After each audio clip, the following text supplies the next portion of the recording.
je l'ai fait sortir. Je lui ai dit, réponds-toi. Comme tu es sorti comme ça, tu restes encore dans cette conduite, tu vas mourir. Oh, le frère était sorcier. Il était venu tenter. C'est pourquoi vous voyez tout le temps, les hommes de Dieu qui n'ont pas Christ sont emportés par des loups avec les brebis. On écoutait beaucoup de témoignages. Mais lorsqu'il est venu être baptisé, mon Dieu m'a assisté un courant démoniaque. Je dis un courant. Depuis que, ça c'est la première fois dans l'histoire, depuis que j'ai commencé à baptiser l'église de Kassavo, de Bizapigeon, ma femme, c'est moi-même qui l'avais baptisé. Je n'ai jamais écouté ça. Il y a des réactions terribles de la manifestation du Saint-Esprit. Mais pour ces frères-là, un courant démoniaque, en son temps de l'eau, je lui ai dit tout ça. Je ne sais pas, depuis ces jours-là, il ne venait plus à l'église jusqu'aujourd'hui. Lorsque nous sortons de l'eau, nous sommes devenus une nouvelle créature. Et vous allez voir que votre façon de voir a changé, l'aspect a changé, la conception a changé, la vie sociale a changé, et vous commencez à voir un sentiment qui de Christ en toi, la joie, la force et la vie de prière. Après les baptêmes d'immersion, après l'administration du baptême. Ça, c'est Paul qui déclare. Par la conformité à sa résurrection. Donc, on doit se conformer de la manière dont Christ s'est ressuscité. Nous aussi, nous sommes ressuscités. On ne peut plus avoir d'autres choses qu'on avait laissées dans le monde, dans nos bouches, dans nos pensées, dans nos raisonnements. Dans toutes les choses, il faut dire Seigneur, merci, dans toutes les circonstances qui m'arrivent. Paul a trouvé dans les chrétiens de Rome, ils ne se conformaient pas, si bien qu'ils ont reçu le baptême. Et jusqu'à aujourd'hui, il y a beaucoup qui ont reçu le baptême, mais qui n'ont pas une vie nouvelle. Mais pourquoi?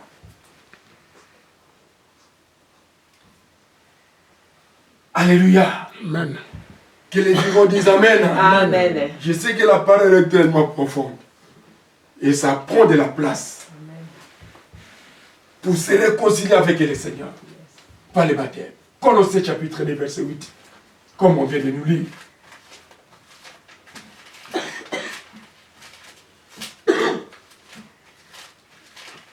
On ne peut pas. Donc, on doit prendre notre baptême au sérieux. C'est pourquoi les autres ont eu encore les baptêmes 2 fois. Il était parti être baptisé quelque part, mais l'administrateur, lorsqu'il a vu la façon dont j'administre les baptêmes, il a dit, papa, non, je dois être encore rebaptisé. Parce que j'ai pris le baptême par des sentiments. Quand le baptême, c'était un engagement total vis-à-vis de votre Dieu. Colossiens chapitre 2, verset 8. Prenez garde que personne ne fasse de vous sa proie pour la philosophie et par une vaine tromperie s'appuyant sur la traduction des hommes et sur les rudiments du monde et non sur Christ. Prenez garde, parce que lorsque tu as reçu Christ, tu es renouvelé avec Christ, tu es mort avec Christ, ressuscité avec Christ. Il faut prendre garde. Éviter les règlements du monde, la traduction du monde. Notre traduction spirituelle, on s'appuie tout aux Écritures. Que dit la Bible? Ce n'est pas ce que dit le monde, non. Le monde n'a rien à voir avec nous. Parce qu'on a quitté le monde pour s'attacher à Christ. Mais que dit la Bible? S'il y a une situation qui t'arrive, que dit la Bible à ses propos? Alléluia. C'est ça un vrai chrétien. Ce n'est pas parce que la coutume m'a dit non, mais que dit la Bible? Moi j'ai aboli beaucoup de coutumes lors du mariage coutumier. Il y a d'autres oncles qui bloquaient le processus du mariage. Je me pointe là-bas, je prends la parole. Et lorsque je commence à parler sur la dot. Mais c'est terrible. Les autres font des dots comme une activité commerciale. Non, la dot c'est un symbole. Oui, vous avez donné des prescriptions pour donner Mais quelque part, il y a une négociation parce que c'est symbolique. Et beaucoup de sœurs, de frères ont eu l'opportunité, par mon canal, d'avoir une facture convenable. 5 000 $. Vous vendez votre fille ou quoi? 10 000 $. Vous allez faire une activité ou acheter une voiture. Mais non. Donnez l'enfant, votre fille, la chance d'y aller faire son foyer. Parce qu'on doit se conformer aux Écritures. Lorsqu'Isaac a donné la dot, il a demandé la facture auprès de la belle famille. Il a pris ce qu'il pouvait avoir et Abraham lui a donné ce qu'il pouvait compléter. Et lorsqu'Isaac est venu, il n'a pas négocié. Il n'y avait pas d'enzonce. Qui était l'enzonce pendant le mariage d'Isaac? Dis-moi. Personne. Il est parti avec tous ses biens, comme on avait donné dans la liste. Voilà, c'est tout. Oh non, il faut ajouter ceci. Au soulier croco, au cosimco. Mais finalement, toi, tu n'as jamais vêtu des habits. Si tu vas commencer à porter les crocos seulement aujourd'hui parce que ta fille s'est mariée. Arrêtez. Arrêtez. Arrêtez.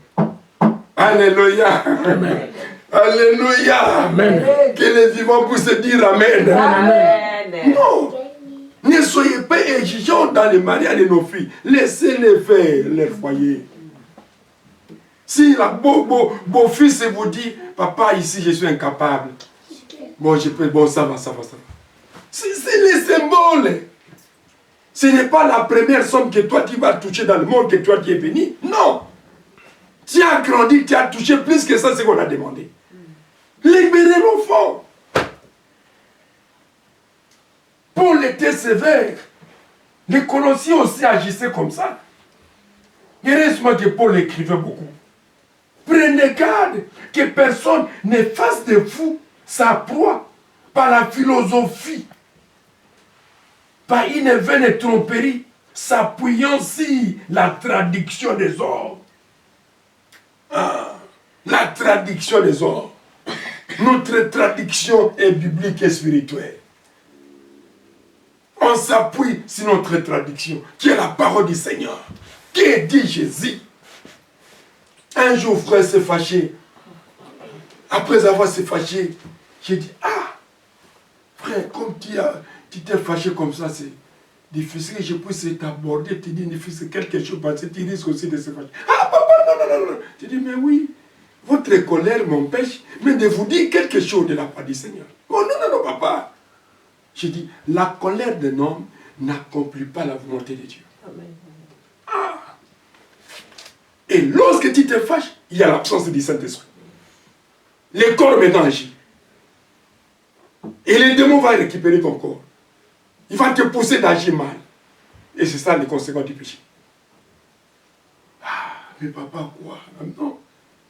Tout le monde a des problèmes, mais l'amortisseur, le Saint-Esprit, est là pour nous donner la sagesse de dire ce qui est bien.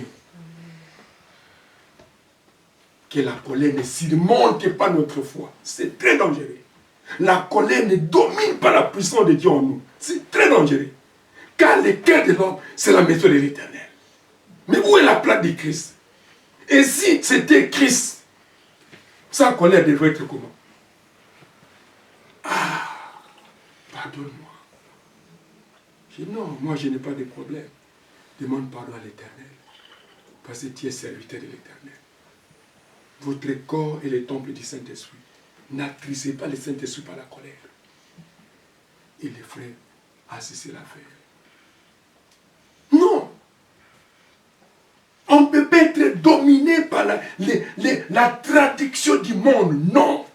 On doit être dominé par la parole du Seigneur, amen, par la puissance du Saint-Esprit, par la conduite de Dieu. Imitateur de Jésus-Christ, c'est nous, vous et moi. On n'imite pas le monde. Le monde n'ajoutera rien. Le monde va commencer à se moquer de toi. Le monde va t'amener au péché, à la mort.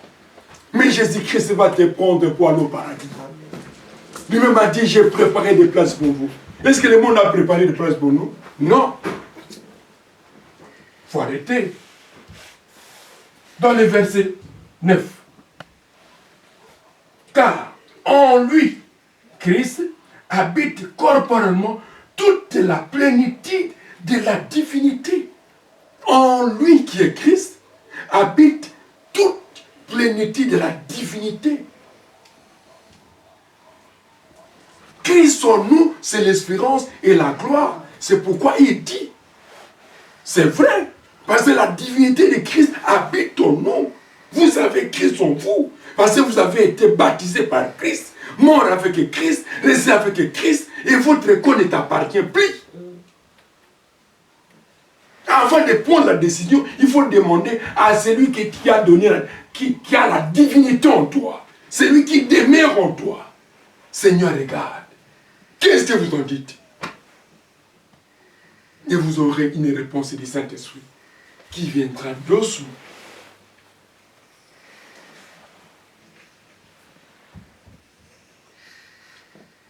Vous avez tous pleinement en lui, Christ, qui est le chef de toute domination et de toute autorité.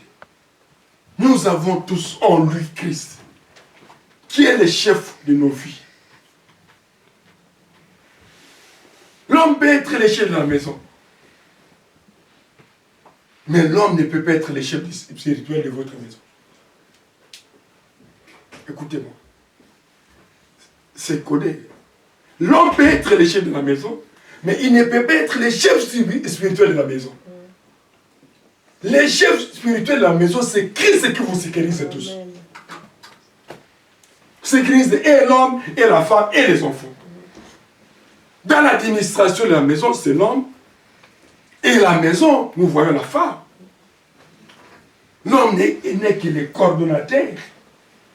Et la maison est du genre féminin, c'est la femme qui dirige.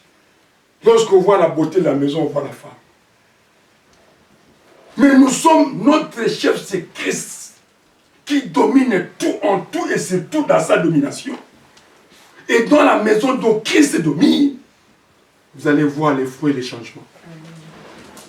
Alléluia. Amen. Vous allez voir les changements. Vous ne serez pas bloqué quelque part, rien. Et c'est en lui que vous avez été circoncis d'une circoncision que la main n'a pas fait, mais de la circoncision de Christ qui consiste dans le dépouillement du corps de la chair. Circoncis par Christ. La circoncision humaine, c'est pour les enfants. Ce sont les médecins qui les font. Mais la circoncision spirituelle, c'est Christ qui le fait à travers sa parole. Maintenant, nous connaissons que Jésus-Christ est mon Seigneur. Il est mon Dieu. Quatrième étape. La crédibilité des chrétiens est en jeu. Ah!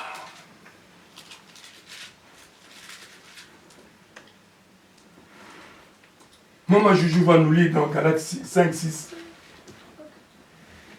Maman Passé va nous dire dans 1 Corinthiens 13, 13. Chacun peut se prendre son verset.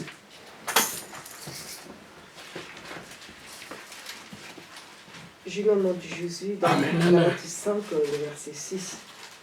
Car en Jésus-Christ, ni la circoncision, ni l'incirconcision n'a de valeur, mais la foi qui est agissante par la charité. Amen.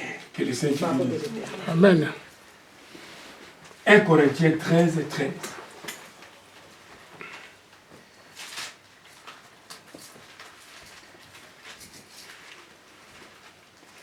Un Corinthiens après, Romain. 1 Corinthiens 13, 13.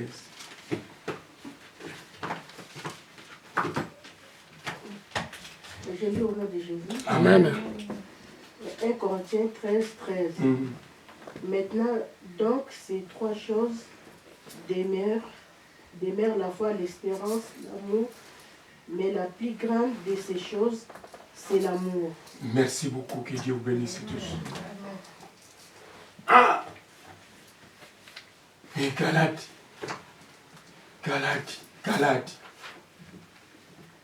ce que Paul disait, qui vous a fasciné.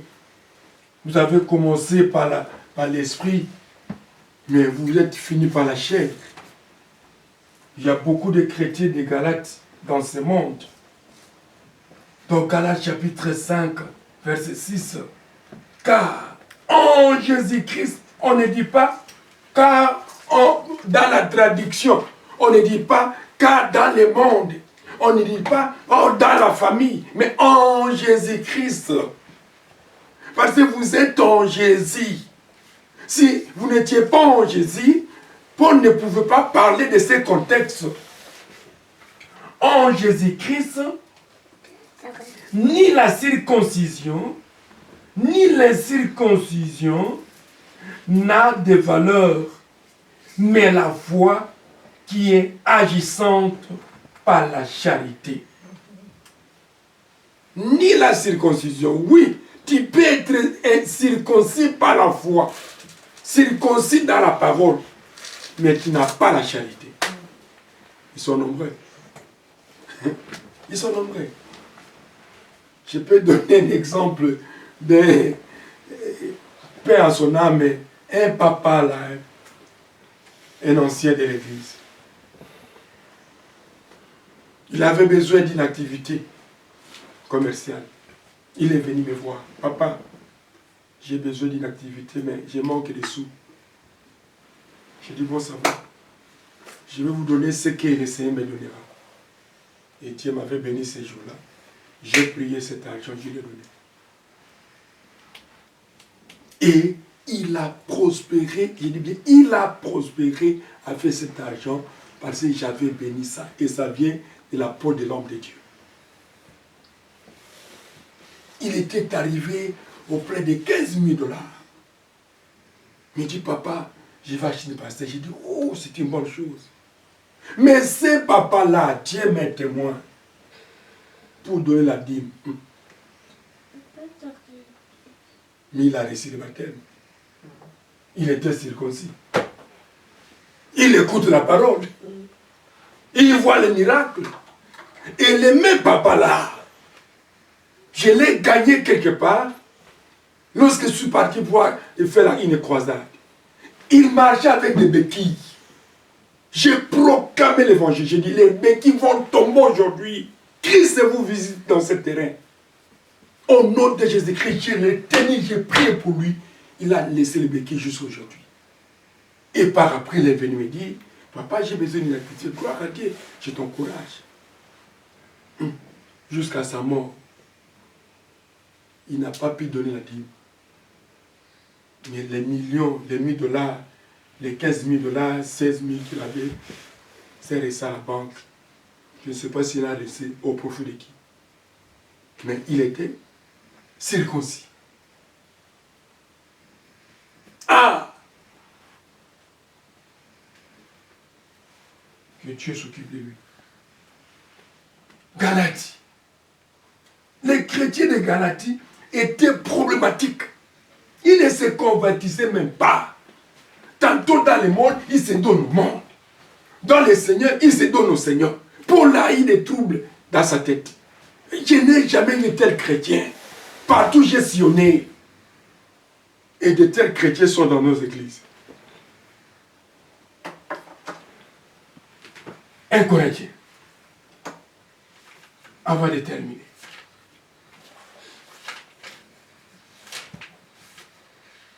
1 Corinthiens 13, 13. Maintenant donc ces trois choses demeurent. 1 Corinthiens, je vous ai toujours dit, ça c'est l'épître de la censure pour être sévère. Paul n'acceptait pas l'inacceptable. Et le même Paul disait, absent que je suis, et présent d'esprit, que cet homme soit livré à Satan. C'est Paul. Amen. Mais 2 Corinthiens, c'est l'épître de la discipline. Mais comme dans la sincérité de Paul, il a dit ceci. Maintenant donc ces trois choses demeurent. La foi doit demeurer dans notre vie. On a crié à Christ. Nous vivons, les justes vivons par la foi. Nous vivons par la foi. Nous serons sauvés par la foi. Nous sommes bénis par la foi. Amen. Premier élément. Deuxième élément, l'espérance.